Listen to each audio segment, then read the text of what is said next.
एक अतिशय सुखवस्तू कुटुंबातली महिला होती. नेहमीप्रमाणे आता यावेळेससुद्धा ती डॉक्टरकडे गेली आणि तिचं म्हटलं तर सगळे सुख तिच्यासमोर हात जोडून उभे आहेत, अशा पद्धतीनं तिचं सगळं आयुष्य होतं. पण तरीसुद्धा ती मधून सारखी त्या डॉक्टरांकडे जायची. तिचा प्रॉब्लेम फक्त एकच होता की सगळं काही माझ्याकडे आहे, पण तरीसुद्धा मला असं छान प्लीझंट का वाटत नाही, किंवा मला असं छान समाधान सुखी असल्यासारखं का फील येत नाही. आणि जेव्हा हाच प्रॉब्लेम घेऊन ती पुन्हा त्या डॉक्टरांकडे गेली, तेव्हा त्या डॉक्टरांनी सांगितलं की मी आमच्या एका मावशीबाईंची तुझी ओळख करून देतो, त्यांच्याशी बोल, कदाचित तुला त्याच्यातून काहीतरी सोल्युशन मिळेल.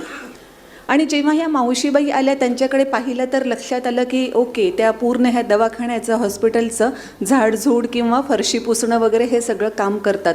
अतिशय साधारण दिसणाऱ्या, सगळंच अगदी साधारण असणारं, पण तरीसुद्धा तिला एक जाणवलं की त्यांच्या चेहऱ्यामध्ये मात्र काहीतरी वेगळेपण आहे, आपलंसं पण आहे.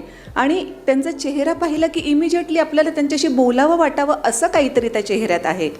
आणि मग त्या मावशीने सांगितलं, ठीक आहे, आपण दोघीजण तिकडे जाऊन गप्पा मारूया. आणि बोलता बोलता या मावशीबाईंनी सांगितलं तिला की साधारणतः हिनं अगोदरच खूप छान कौतुक केलं ना की तुमचा खूप बोलका चेहरा आहे, मला पटकन तुमच्या समोर ओपन अप व्हावं असं वाटलं. आणि मग तिनं त्या मावशीबाईंनी सांगितलं की काही वर्षांपूर्वी मी अशी अजिबात नव्हते, कारण माझ्या आयुष्यामध्ये तेव्हा इतके आघात झालेले होते. माझं कुटुंब अक्षरशः एका क्षणार्धात होत्याचं नव्हतं झालेलं होतं. मी इतकी विमनस्क अवस्थेमध्ये होते की मला काहीच सुचत नव्हतं. दिवस झालाय, रात्र झाली, मी खाल्लं नाही खाल्लं काहीही समजत नव्हतं. पण कुणीतरी शेजाऱ्यानेच मला या दवाखान्यामध्ये लावलं आणि अक्षरशः मरण येत नाही म्हणून मी जगत होते. आणि एक दिवशी अशाच नेहमीप्रमाणे माझ्या परिस्थितीमध्ये जगत असताना जेव्हा ह्या हॉस्पिटलमधलं काम संपून मी संध्याकाळी घरी जाऊ लागले, तेव्हा खूप अगदी कुडकुडवणारी थंडी होती, प्रचंड थंडी वाजत होती. आणि जेव्हा मी माझ्या घराच्या जवळ गेले तेव्हा लक्षात आलं की मांजरीचं एक छोटंसं पिल्लू, त्या पिल्लालाही कदाचित खूप जास्त थंडी वाजत असेल म्हणून ते त्या माझ्या घराच्या आडोशाला कसं बसं येऊन बसलेलं होतं. मग त्या पिल्लाकडे पाहिल्यानंतर मी माझ्या घराचं कुलूप उघडलं. जसं मी कुलूप उघडलं, हे पिल्लू लगेच आतमध्ये टुणकन उडी मारून घरामध्ये गेलं. मला जाणवलं की कदाचित ह्याला खूपच थंडी वाजली पिल्लाला, त्याच्यामुळे थोडंसं कोमट करून दूध दिलं पाहिजे. मी त्या पिल्लाला कोमट दूध दिलं, त्याच्या अंगावर छोटीशी शाल टाकली आणि नंतर नेहमीचंच होऊन गेलं ते की मी तिथे घरी जायचं म्हटलं की ते पिल्लू तिथे वाट पाहत तिथे बसलेलं असायचं. मी घर उघडताच ते आतमध्ये यायचं, माझ्या अंगाखांद्यावर खेळायचं. आणि अशा रीतीनं एक दिवस मला असं जाणवलं की इतक्या वर्षांपासून माझं हसणंच विसरलेली मी त्या पिल्लामुळे पुन्हा माणसांमध्ये परत आलेली आहे. आणि तेव्हा मला खरंच जाणवलं की आपल्या अवतीभोवती कोणीतरी आपलं अतिशय प्रिय असणारं असेल किंवा आपल्यावर प्रेम करणारं कोणी असेल आणि खरंच आपण त्यालाही प्रेम लावलं, जिव्हाळा लावला, तर हा देण्यातला आनंद काय आहे हे मला तेव्हा समजलं. आणि त्याच्यानंतर माझ्या चेहऱ्यावर कधीही कोणीही दुःख पाहिलंच नाही, कारण देण्यातला आनंद मला तो कळाला आहे. मला वाटतं आपल्या सगळ्यांनासुद्धा हॅपीनेस ऑफ गिविंग चांगल्या पद्धतीनं माहीत आहे. पण जेव्हा परिस्थिती अशी येते की आपलेच नियर अँड डिअर्स असतात, पण आपण आपल्या कामाच्या भरामध्ये, कामाच्या ओघामध्ये इतके बिझी झालेलो असतो की आपल्या ह्या नियर अँड डिअर्सनाच वेळही देऊ शकत नाही, तेव्हा मात्र मुद्दा असा उद्भवतो की खरंच हे वर्क लाईफ बॅलन्स साधायचं कसं, आणि हे वर्क लाईफ बॅलन्स साधता येईल तरी का. या वर्क लाईफ बॅलन्सवरच मी बोलावं अशी इच्छा सुहास लंके साहेबांनी व्यक्त केली होती. त्यामुळे त्याच विषयासंदर्भामध्ये मी बोलणार आहे. वर्क लाईफ बॅलन्सचा आपण जेव्हा विचार करतो ना, तेव्हा महत्त्वाचे काही मुद्दे येतात. त्यात सगळ्यात महत्त्वाची जी गोष्ट आहे ती म्हणजे आपण जे नेहमीच म्हणतो की प्रत्येकाच्याच आयुष्यामध्ये 24 तास असतात, तसे ते आपल्याही आयुष्यामध्ये 24 तास आहेत. या 24 तासाचं एक रफली डिव्हिजन आपण करायचं ठरवलं तर 8 तास कामामध्ये गेले, 8 तास झोपण्यामध्ये गेले, उरलेले 8 तास जे आहेत आपण अगदी मिनिमम धरूया की आपला ट्रॅव्हलिंग टाईम जो आहे की आपल्या कामापर्यंत पोहोचण्याचा, तिथून परतण्याचा, त्याच्यामध्ये साधारणतः 2 तास गेले.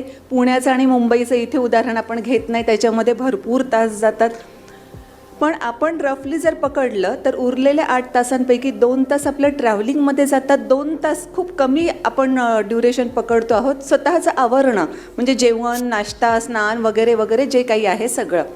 आता हे असे 4 तास गेल्यानंतर उरलेल्या 4 तासांचं नियोजन आपण कसं करू शकतो त्याच्यावर खरंच अवलंबून असतं की आपण वर्क लाईफ बॅलन्स कसं करू शकतो. आणि आरोग्याचा मुद्दा लंके साहेबांनी काढला होता की खरंच ह्या 4 तासांमध्ये आपण आपल्या आरोग्याकडे लक्ष देतो आहे का, आपल्या फॅमिलीला क्वालिटी टाईम देत आहोत का, आवश्यक त्या कोणत्या गोष्टी करत आहोत की नुसतंच गॉसिपिंगमध्ये किंवा मोबाईल किंवा गॅजेट्समध्ये आपण डोकं खुपसून बसलो आहोत. आणि खरंच वेळ जो तो 4 तासांचा उरलेला होता तो चांगल्या पद्धतीने युटिलाइज करण्याच्या ऐवजी आपण असाच वेळ वाया घालवला आहे का, ज्याच्यामुळे आता वर्क लाईफ बॅलन्स करत असताना आपली खूप त्रेधा तिरपीट उडणार आहे, हे आपण बघणं गरजेचं असतं. या संदर्भात मी आपल्याला लक्षात आणून देऊ इच्छिते की अगोदर 16 ते 14 तास कामाचे असायचे ऑफिशियली, पण डॉक्टर बाबासाहेब आंबेडकरांनीच ते 16 ते 14 तास कमी करून 8 तासांवर हे वर्किंग अवर्स आणले आहेत. आणि इतकंच नाही तर साप्ताहिक सुट्टीसुद्धा गरजेची आहे हे त्यांनी सांगितलं. याचा अर्थ तोच आहे की पूर्णच वेळ आपण जर कामामध्ये करत असू तर खरंच आयुष्य कधी जगणार हाही महत्त्वाचा मुद्दा आहे ना. मध्यंतरी साधारणतः 50 क्रॉस केलेल्या काही जणांशी मी बोलत होते. यामध्ये म्हणजे गव्हर्नमेंट एम्प्लॉई होते, त्यानंतर खाजगी कंपन्यांमध्ये काम करणारे लोक होते, काही व्यावसायिकसुद्धा होते. आणि बऱ्याच जणांशी चर्चेमधून मला असं त्यांच्या जाणवू लागलं की बऱ्याच जणांचे इतके छान छान स्वप्न होते की आता जेव्हा मी रिटायर होईन ना काही वर्षांनंतर, तेव्हा मग मला माझी खूप पुस्तकांची मोठी यादी आहे, ती पुस्तकं वाचायची आहेत, काही महत्त्वाचे चित्रपट आहेत ते चित्रपट मला पाहायचे आहेत, कुठेतरी फिरायला जायचं आहे, बायकोसोबत थोडासा निवांत वेळ व्यतीत करायचा आहे वगैरे वगैरे सगळं काही. आणि जे व्यावसायिक होते ते म्हणे रिटायरमेंट हे आम्हाला तर काही नसतंच, त्याच्यामुळे आम्ही शेवटपर्यंत आमच्या ऑफिसेसमध्ये जाऊन आमचे काम करत राहणार आहोत. आणि मग ते सगळं ऐकल्यानंतर प्रश्न असा निर्माण होतो की आपण खरं फक्त तेवढ्याचसाठी जन्म घेतलेला आहे का, की सुरुवातीची काही वर्ष शिक्षण घ्यायचं, शिक्षण कशासाठी घ्यायचं की अर्थार्जन करता यावं याच्यासाठी स्वतःला कॉम्पिटंट बनवायचं, म्हणजे त्याच्यासाठी सुरुवातीला काही वर्ष 22-23 वर्ष शिक्षण घ्यायचं, त्याच्यानंतर 35-37-38 वर्ष आपण अर्थार्जन करायचं, मग व्यवसाय असो नोकरी असो ते सगळं करायचं आणि त्याच्यानंतर रिटायरमेंटची वाट पाहायची किंवा नंतर आपल्या काहीतरी अपेक्षा आपण पूर्ण करू शकू असं वाटतं. तेव्हा नवीन जबाबदाऱ्या पडलेल्या असतात आणि तेव्हा अगोदर आपल्याला मुलांचं करण्यामध्ये स्वतःचं लाईफ जगण्याचा वेळ मिळालेला नसतो आणि नंतर मग ह्या नातवांना सांभाळण्यामध्ये पुन्हा आपल्याला वेळ मिळत नाही आणि मग आयुष्य कसं संपून जात आहे हे आपल्याला कळत सुद्धा नाही. अशा परिस्थितीमध्ये खरंच आपण बघितलं पाहिजे की लाईफ हे प्रत्येक क्षणी आपल्याला जगता कसं येईल. म्हणजे 2 प्रकारचे लोक असतात. आपण जर कुठे बाहेर जायचं ठरवलं, आपण गृहीत धरूया की आपल्याला मस्तपैकी गोव्याला जायचं आहे, तर तुम्हाला सुद्धा ह्या 2 कॅटेगरीतले लोक डेफिनेटली दिसतील. आपण कोणत्या कॅटेगरीतले आहोत हे आपण स्वतः ठरवायचं आहे किंवा जज करायचं आहे. सो पहिली कॅटेगरीतले लोक काय असतात की मस्त आम्ही गोव्याला जाणार आणि तिथे छान धम्माल करणार आहोत. जेव्हा ते गोव्याला जातात तेव्हा खरंच ते खूप धमाल करतात, पण तो ट्रॅव्हलिंग टाईम जो आहे तो मात्र त्यांचा खूप इरिटेशनमध्ये गेला असतो. इथे जेवण नाही चांगलं मिळालं, तिथे किती गर्दी होती, इथे हे असं असतं का, तिथे ते तसं असतं का, म्हणजे प्रवास पूर्ण चिडचिडीमध्ये जातो. आणि मग गोव्याला गेल्यावर मूड छान असेल तर डेफिनेटली ते मस्तपैकी छान धमाल करतात. पण दुसरी कॅटेगरी जी असते ना ती अशी कॅटेगरी असते की ते डेस्टिनेशनला गेल्यावर तर मस्तपैकी धमाल करणारच आहेत, त्याच्याबद्दल त्यांचे प्लॅन्स ऑलरेडी रेडी आहेत, पण त्याच्याही सोबत हा ट्रॅव्हलिंग टाईम जो आहे तो सुद्धा ते खूप छान पद्धतीने एन्जॉय करतात. त्याच्यामुळे आपणही भलेही आपला व्यवसाय कुठलाही असो, पण लाईफमधला प्रत्येक क्षण कशा रीतीने आपण एन्जॉय करत पुढे जाऊ शकतो ते बघितलं पाहिजे. असं आपण आपल्या मुलांनाही सांगतो ना, फक्त 10वीची परीक्षा महत्त्वाची आहे, फक्त 10वीची परीक्षा मन लावून दे, मग काही प्रॉब्लेम नाही, पुढं अगदी मस्तच आहे. मग आता फक्त 12वीची परीक्षा दे, आता फक्त ग्रॅज्युएशन कर, आता फक्त नोकरी मिळव, आता फक्त बायकोही मिळवू दे वगैरे वगैरे वगैरे, ते संपतच नाही. आणि मग खरंच आपण जगायचं कधी हा महत्त्वाचा मुद्दा येतो. त्याच्यामुळे वर्तमान क्षणामध्ये जगताना आणि जे लाईफ आहे जशा पद्धतीनं चालू आहे त्यातलाच प्रत्येक क्षण वेचून वेचून आपल्याला किती छान पद्धतीनं जगता येईल हे आपल्याला ठरवता आलं पाहिजे. हे सगळं ठरवताना एक महत्त्वाचा मुद्दा असा सुद्धा येतो की बरेचदा आपल्याला प्राधान्यक्रम ठरवताच येत नाहीत. प्राधान्यक्रम ठरवता येणं हे खूप महत्त्वाचं आहे. जेव्हा आपल्याला ह्या सगळ्या प्रायोरिटीज ठरवता येऊ लागतात तेव्हा मग खरंच यावेळेस कोणत्या गोष्टीला जास्त वेळ द्यायचा आहे. आपल्या कामाला जास्त वेळ द्यायचा आहे का आपल्या पर्सनल लाईफला, आपल्या आरोग्याला किंवा आणखी कोणत्या गोष्टीला वेळ द्यायचा आहे हे बघावं लागतं आणि ते ठरवताही येतं. अर्थात या सगळ्या वेळेस आपल्याला क्लिअर कम्युनिकेशन आपल्या नियर अँड डिअर्सशी ठेवणं खूप गरजेचं असतं. काही वर्षांपूर्वी जेव्हा माझ्या सख्ख्या भावाचं लग्न होतं, त्याची मी एकुलती एक बहीण, आणि लग्नामध्ये भावाच्या लग्नामध्ये करवलीचं केवढं महत्त्वाचं काम आणि स्थान असतं हे आपल्याला सगळ्यांना माहीत आहे.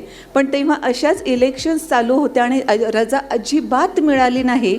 पण अर्थात माझ्या भावांचं आईवडिलांचं कम्युनिकेशन इतकं व्यवस्थित होतं की ह्या सगळ्या परिस्थितीमध्ये मी येऊच शकत नाही हे त्याला व्यवस्थितरित्या सांगितलं. मग करवलीच्या जबाबदाऱ्या कोणी पार पाडायच्या त्याच्या संदर्भात वेगळी अरेंजमेंट करण्यात आली आणि मग अक्षरशः मी पाहुण्यांसारखी 2 तासामध्ये लग्न लावून पुन्हा घरी गेले. पण तेच जेव्हा माझा धाकटा आता 10th त्याने 10th परीक्षा दिली आणि त्याचं म्हणणं होतं की परीक्षेला सोडण्यासाठी तू मला आलंच पाहिजे आणि परीक्षेला सोडायला जाणं म्हणजे कुठे तुम्ही लढायला जाताय का काय करताय, असं एवढे आजी आजोबा आई वडील सगळ्यांनी सोडायला का जायला पाहिजे हा मला नेहमीच प्रश्न असतो. त्याच्यामुळे मोठ्या मुलाच्या वेळेस मी गेलेच नव्हते, पण याचा एवढा हट्ट होता तर त्याच्यासाठी मी अक्षरशः मला रजा घ्यावी लागली. तो टाईम मॅनेज करता येणार नाही ऑफिस करता म्हणून मग मी तेव्हा रजा घेतली आणि ते सगळं मॅनेज केलं. सो सांगण्याचा माझा मुद्दा असा की आपल्याला जर प्रायोरिटी ठरवता आली तर आपण आपल्याशी क्लिअर असतो की इथे मला थोडंसं काम बाजूला सारावं लागेल आणि माझ्या पर्सनल ज्या काही असाइनमेंट्स आहेत त्यांना महत्त्व द्यावं लागेल, किंवा इथे आता आपले नियर अँड डिअर जे आहेत त्यांना आपली परिस्थिती ऑफिसमधली काय आहे ते सांगावी लागेल आणि मला थोडा जास्त वेळ तिकडे द्यावा लागणार आहे हे आपल्याला त्यांना सांगता आलं पाहिजे. आणि बेसिकली जसं मी म्हटलं की 4 तास जे आपले उरतात त्याच्यामध्ये time as a quality time आपण जर व्यवस्थित द्यायला लागलो ना तर खरंच ॲब्सोल्युटली कधीही प्रॉब्लेम येणार नाही. पण ते आपण शिकलं पाहिजे. महत्त्वाचा एक मुद्दा तिथे असाही येतो की सगळ्याच गोष्टी आपल्याला करायच्या असतात. बरेचदा म्हणजे इथे ज्या माझ्या मैत्रिणी बसल्या आहेत त्यांनासुद्धा घरच्या कामांमध्ये अनुभव डेफिनेटली येत असेल, नाही हे काम ती व्यवस्थित करणार नाही, ते मीच केलं पाहिजे. आपल्यालाही सगळ्यांना वाटत असतं की ते काम जबाबदारीचं आहे, खूप त्यांच्यावर सोपवता येतच नाही, ते मीच केलं पाहिजे. अशा परिस्थितीमध्ये सगळेच काम आपण इतके ओढवून घेतो की जस्ट चेकसुद्धा करत नाही की खरंच आपल्या अपेक्षेप्रमाणे ते लोक काम करतीलही कदाचित.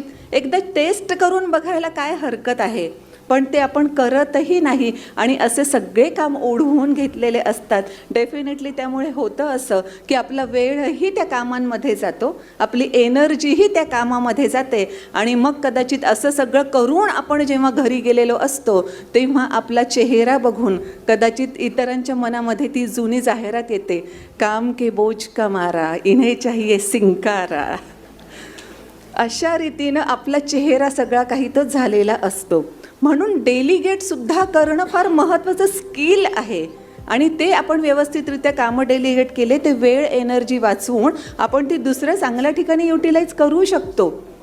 बरेचदा मैत्रिणींनाही मी हे सांगू इच्छिते की डेलिगेशन करताना हवं तर थोडासा वेळ आपल्याला द्यावा लागेल, पण या पद्धतीनं डेलिगेट करून बघा कदाचित म्हणजे कधी, कारण हे मी खरोखर टेस्ट केलं आहे त्याचा फायदा होतो म्हणजे लक्षात आलं. त्याचं सूत्र आहे कोणतेही काम डेलिगेट करताना, आय डू यू सी.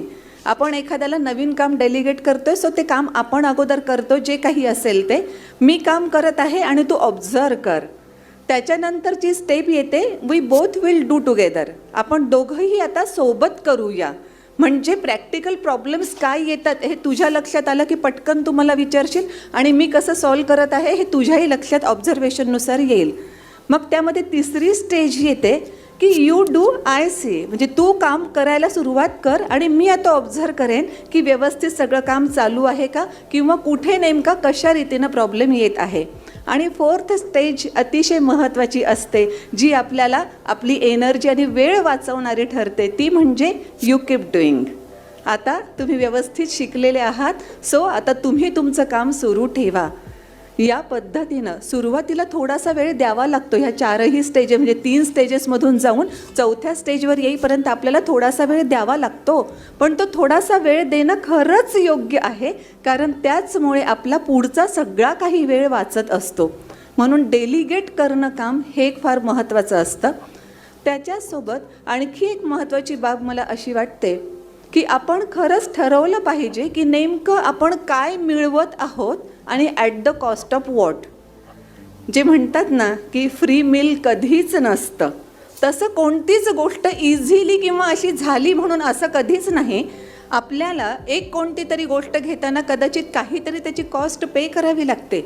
म्हणजे जसं आपण म्हणतो की आपण आयुष्यामध्ये खूप साऱ्या गोष्टी करू शकतो, but not at the same time.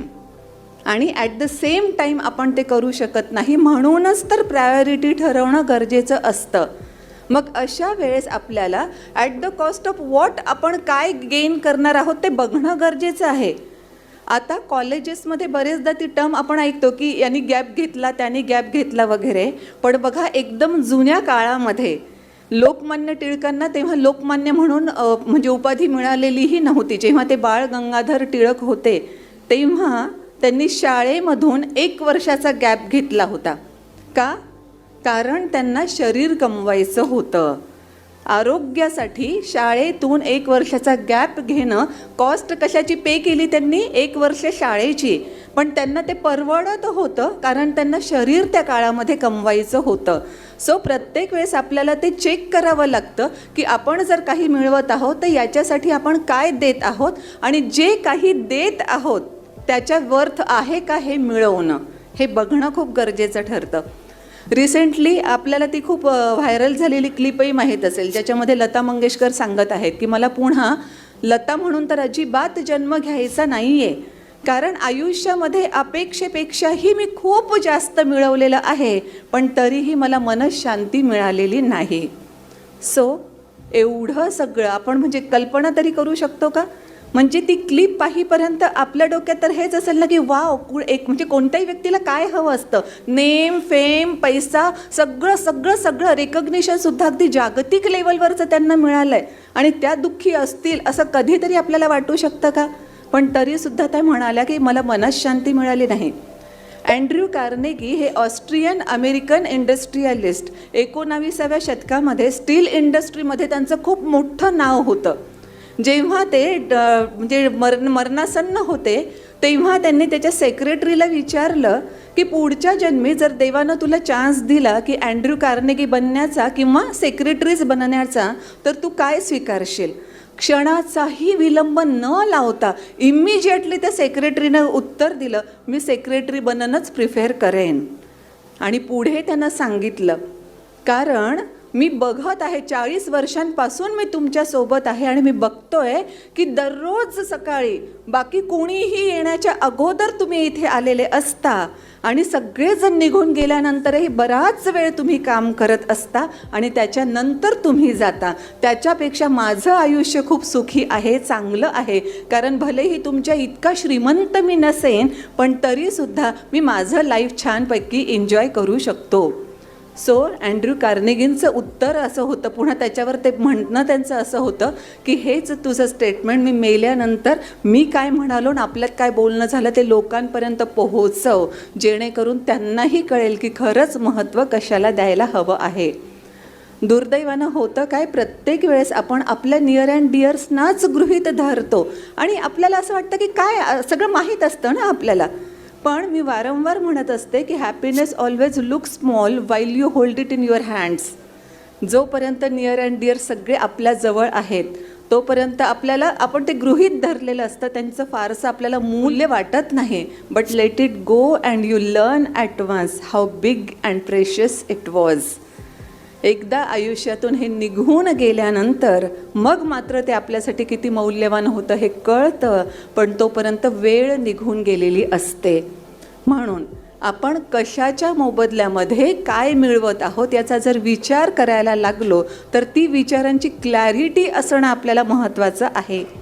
म्हणजे पैसा आणि मनःशांती एकत्र नांदू शकत नाही का, तर तसंही अजिबात नाही.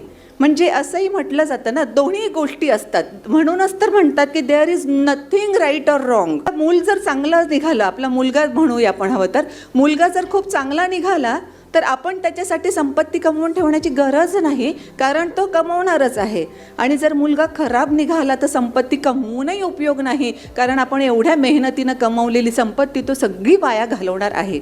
एकीकडे असं म्हटलं जातं, पण दुसरीकडे असंही म्हटलं जातं ना की ऐ पैसा तू भगवान तो नहीं, मगर भगवान की कसम तू भगवान से कम भी तो नहीं.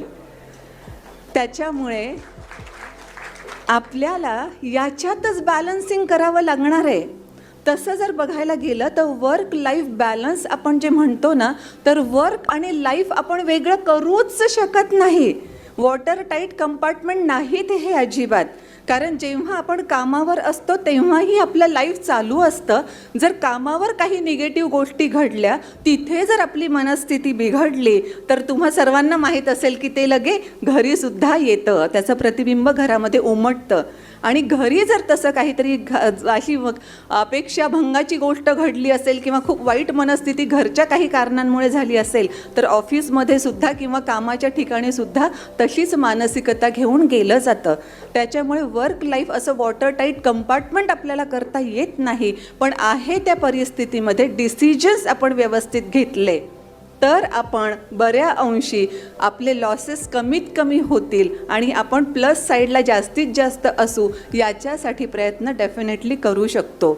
सो पैसा कमवणं वाईट आहे का, आपण आपलं ध्येय गाठण्यासाठी सतत धावत राहणं वाईट आहे का, वगैरे वगैरे वगैरे, तसं काहीच नाही. Nothing is right or wrong. फक्त आपल्या डिसिजन्सची आपल्याला क्लॅरिटी असायला हवी की आपण हे मिळवण्यासाठी काय करणार आहोत. स्वातंत्र्यपूर्व काळामध्ये जर बघितलं तर मॅक्सिमम जणांचं ध्येय हेच होतं.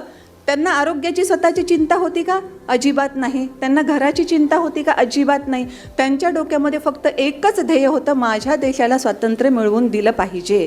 जे देशासाठी लढले ते अमर हुतात्मे झाले. सोडिले सर्व घरदार, सोडिला सुखी संसार, ज्योती समजीवन जगले ते अमर हुतात्मे झाले. त्यांना एकच ध्येय होतं. आता जर आपण बघितलं सीमेवर जे लढत आहेत, ज्यांच्यामुळे आज आपण इथे खूप चांगल्या पद्धतीनं मस्त बसलेलो आहोत, सो त्यांच्या वर्क लाईफ बॅलन्सबद्दल विचार केला तर काय आहे त्यांचं वर्क लाईफ बॅलन्स. म्हणूनच आपल्याला व्यवस्थितरित्या डिसिजन घ्यावं लागेल. ते डिसिजन घेण्यासाठी विचारांची क्लॅरिटी ठेवावी लागेल. जर विचारांची क्लॅरिटी असेल तर मग आपण आपल्या नियर अँड डिअर्सनाही व्यवस्थितरित्या सांगू शकतो की मला इतका काळ या ठिकाणी जास्त वेळ द्यावा लागणार आहे आणि कदाचित त्याची कसर आपल्याला इकडे क्वालिटी टाईम देऊन आपल्याला भरून काढता येऊ शकते. फक्त माझं वैयक्तिक मत जर म्हणाल तर माझं मत असं आहे, कितीही आपण काहीही केलेलं असलं तरी जेव्हा म्हणतात ना की खरं पारख कधी होते कोणत्याही व्यक्तीची, जेव्हा आपण संकटामध्ये असतो तेव्हा. आणि जस्ट आपण इमॅजिन केलं की आपण जर आजारी आहोत किंवा आपण एखाद्या हॉस्पिटलमध्ये ॲडमिट आहोत, तुम्ही कितीही काम केलेलं असा, तिथले कोणीही येणार नाहीत आपली सेवा शुश्रूषा करण्यासाठी. सेवा करणं, शुश्रूषा करणं ही गोष्ट जरा वेळ बाजूला जरी ठेवली तरी रामकृष्ण ही आले गेले देवीनं जग का ओसची पडले. आपण गेल्यामुळे बाकीच्या कोणालाही फरक पडणार नाही आहे, पण ज्यांना खरंच फरक पडणार आहे त्यांच्यासाठी आपण विचार करणं आणि आयुष्याचं कोणतंही महत्त्वाचं डिसिजन घेत असताना त्यांचा विचार अगोदर करणं हे वैयक्तिकरित्या मला महत्त्वाचं वाटतं. आणि त्यामुळे माझ्या मुलांनाही मी म्हणत असते की प्रगती थोडीशी कमी झाली तरी चालेल, पण तरीसुद्धा आपण हे सगळं जोपासलं पाहिजे, जपलं पाहिजे. आणि त्याच्याही पुढे जाऊन मला असं वाटतं की आपण मेंबर ऑफ क्लब 99 हे होणं सोडलं पाहिजे. कारण आपण त्याच क्लब 99चे मेंबर असतो म्हणून मग आपण इतरांच्या फुटपट्टीवर आपलं यश मापायला लागतो आणि असं वाटतं की सगळे सुखी आहेत आणि मीच एक दुःखी आहे. अगोदर बघा तर अंगत पंगत बसायची, म्हणजे कोणताही कार्यक्रम असेल तर पंक्ती बसायच्या आणि पत्रावळींवर जेवणं वाढले जायचे. तेव्हाची म्हण खूप प्रसिद्ध होती की प्रत्येकाला बुंदी हा तेव्हाचा स्पेशल आयटम. सो प्रत्येकाला दुसऱ्याच्याच पत्रावळीमध्ये बुंदी जास्त वाढली असं वाटतं. आता त्याच्या अपोजिट काय झालंय माहिती आहे का, प्रत्येकाला मीच दुःखी आहे बाकी सगळे सुखी आहेत असं वाटायला लागलंय आणि दुसऱ्यांच्या मोजपट्टीवर आपण आपलं यश मोजायला लागलोय, म्हणून तिथे प्रॉब्लेम सुरू झाला आहे. हे क्लब 99 काय आहे ते कन्सेप्ट अगोदर आपल्याला समजावून घ्यावी लागेल. एक राजा होता आणि जेव्हा जेव्हा तो त्याच्या खिडकीमधून असं दूरवर बघायचा, त्याला दूरवर एक कुटुंब दिसायचं. अगदी छोट्याशा झोपडीमध्ये राहत होतं. साधारणतः 3 किंवा 4 सदस्य त्यांच्या घरामध्ये असतील, पण तो मेन गृहस्थ जो आहे किंवा एकंदरीतच त्याचं कुटुंब ह्या राजा वेगवेगळ्या वेळेस बघायचा तर नेहमी ते आनंदी दिसायचं, नेहमी ते खुश दिसायचं.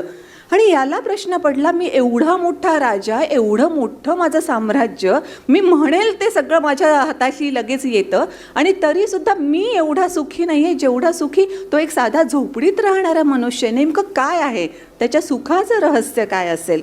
हाच प्रश्न जेव्हा त्यानं आपल्या प्रधानाला विचारला आणि आश्चर्य वाटलं त्याला की नेमकं हे असं काय घडतंय, तेव्हा त्या प्रधानाने सांगितलं ठीक आहे, नो प्रॉब्लेम, मी बघतो काय आहे ते. आणि साधारणतः एक 8-10 दिवस गेले असतील आणि लक्षात आलं राजाच्या की त्यांच्या घरामध्ये काहीतरी भांडणं चालू झाले. बॉडी लँग्वेजवरून सुद्धा लक्षात येत होतं की ते सुखी नाही राहिले आता पूर्वीसारखे, काहीतरी प्रॉब्लेम चालू आहे त्यांच्या घरामध्ये. आणि मग त्यांना पुन्हा प्रधानाला बोलवलं. इतक्या वर्षांपासून मी पाहत होतो ते कुटुंब अगदी सुखी होतं, पण ह्या काही दिवसांमध्ये काय झालं आहे, ते सुखी अजिबात दिसत नाही आहेत. आणि तेव्हा मग प्रधानानं सांगितलं काही विशेष नाही झालं, आपल्यासारखेच ते सुद्धा क्लब 99चे मेंबर झालेत.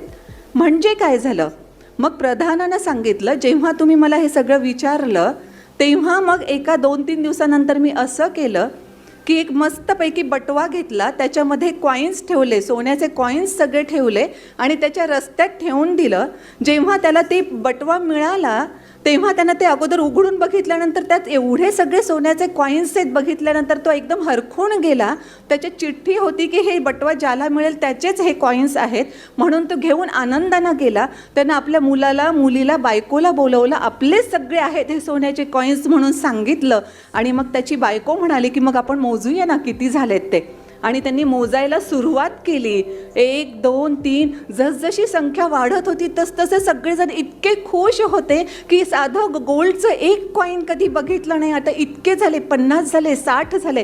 करता करता शेवटचं कॉईन मोजलं आणि मग सगळेच जण दुःखी झाले. सगळ्यांचा चेहरा पडला, कारण शेवटचं कॉईन जे मोजलं होतं ते होतं 99. ओ 99, अजून एक असलं असतं तर 100 झालं नसतं का? अजून एक द्यायला काय हरकत होती? आणि त्याच्यामध्ये मग ते सगळं कुटुंब लागलं की फक्त एक मला कॉईन मिळायला पाहिजे होतं, हे 99 मिळून काय उपयोग, जर एक असलं असतं तर छान 100 नसते का झाले? तसं दुर्दैवानं आपण आपल्यामध्ये जर बघितलं तर लक्षात येईल की आपण सगळेजण ह्या 99 क्लबचे मेंबर आहोत. त्याच्यामुळे आपल्याकडे काय आहे, 99 कॉईन्स मिळाले होते ना, पण त्याचा सगळा आनंद गेला जेव्हा ते 100वा कॉईन नाही आहे हे लक्षात आलं तेव्हा. सो आपल्याही बाबतीमध्ये असंच घडते. आयुष्य आपलं खूप छान आहे पण तरीसुद्धा आपल्याला दुःखी, म्हणजे कधी कधी म्हणतात ना, सुखसुद्धा आपल्याला मानवत नाही. सो आपल्याला एवढं सगळं छान असताना, इतरांच्या तुलनेत आपली परिस्थिती खूप छान असतानाही एक कोणती तरी गोष्ट आपण धरून बसतो आणि ती गोष्ट माझ्याकडे नाही म्हणून आपल्याला दुःखी होण्यासाठी तेवढं कारण पुरतं, जसं त्या महिलेला पुरलेलं होतं. आणि म्हणून ती गेली होती डॉक्टरांकडे की मला समाधानी सुखी छानसं वाटतच नाही. सो कदाचित आपणही वर्क लाईफ बॅलन्स आपल्या परीनं खूप छान करत असूही, पण उगच आपल्याला जे फेसबुकवर इंस्टावर सगळ्यांकडे दिसतं, स्टेटसवरचे फोटो बिटो दिसतात आणि उगच वाटायला लागतं की आपण दुःखी आहोत आणि हे बघा किती सुखी आहेत. सो ते सुखी असतील तर वेल अँड गुड, त्याच्यात काहीही अडचण नाही, पण त्याच्यामुळे आपण जे सुखी आहोत तेही कुठेतरी कमी समजता कामा नये. म्हणून सगळ्यात अगोदर आपण हे क्लब 99चं मेंबर होणं थांबवलं आणि इतरांच्या फुटपट्टीवर आपलं यश मोजणं थांबवलं तर डेफिनेटली हे वर्क लाईफ बॅलन्स कसं करायचं आहे, किंवा त्याच्याही पुढे जाऊन मी म्हणेन की येस आपल्यालाही वर्क लाईफ बॅलन्स जमतं आहे, कुठेतरी काहीतरी होत असेल तर खरंच आता क्वालिटी टाईम कसा द्यायचा किंवा कुठे भरपाई कशी करायची हे आपल्याला लक्षात येईल सुद्धा. पण आपल्याला जमतही असेल तर उगाचच आता परवलीचा शब्द झाला आहे वर्क लाईफ बॅलन्स इतकं ऐकतो की उगा आपल्यालाही वाटायला लागतं की मला पण जमत नाही का काय. सो कदाचित जमत असणारही आहे. आता फक्त इकडच्या साईडला माझी विनंती राहील, घरी गेल्यानंतर विचारून घ्या की खरंच जमत आहे का, आणि नसेल तर नेमकं जे मी आता सांगितलं त्याच्या टिप्स तुम्हाला उपयोगात आणता येतील. सो पुन्हा एकदा ह्या सगळ्या नवीन टीमला मी शुभेच्छा देते आणि इथेच थांबते. Thank you so much.